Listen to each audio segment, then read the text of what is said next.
Good day! So sa pagkakataon na ito, babahagi ko naman sa iyo paano magmaneho sa mga ganitong klase ng intersection. So busy intersection po ito, dito yan sa open canal.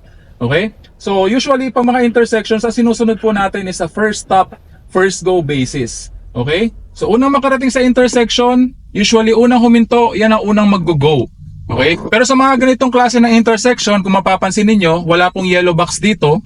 Okay? So mangyayari dyan, bigayan po. Bigayan sa mga ganitong klase ng intersection. So kung sino yung unang makarating at sino yung nakaumang na or pasok na dun sa imaginary yellow box na nasa gitna dahil wala ang yellow box yun, so yun po yung unang mag-go.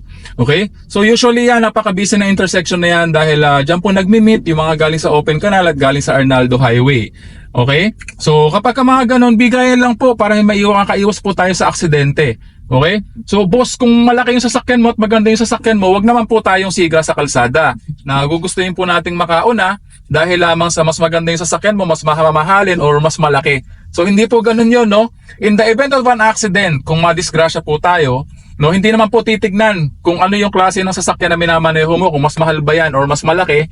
At dahil doon, ayun na, ikaw na yung tama. So mali po yung thinking na ganun. Kasi usually po kasi napapansin ko pa mga intersection, no? Mas malalakas ang loob at may pagkasiga ang dating kung malaki or mamahalin yung sasakyan. So mali po yun mga boss. So dapat po sa mga intersection sumunod po tayo sa batas trapiko. Okay? In the event of an accident, ang titignan po dyan ay kung sino po ang tama or mali sa mga ganong klase ng insidente or aksidente. Hindi po titignan ang inyong sinamanehong sasakyan, kung ano mang klase yan, kung mamahalin, okay, kung malaki o maliit, hindi po ganun yun mga kapiksit. Malaking tulong din na meron po tayong dashcam, okay?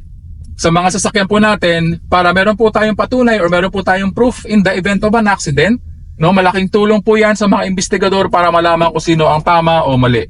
So, panatilihin po natin na tayo ay nagmamaneho responsibly, no, courteously, and a law-abiding citizen sa mga pagmamaneho kahit saan man po tayo, ano man po ang dala nating sasakyan para makaiwas po tayo sa aksidente.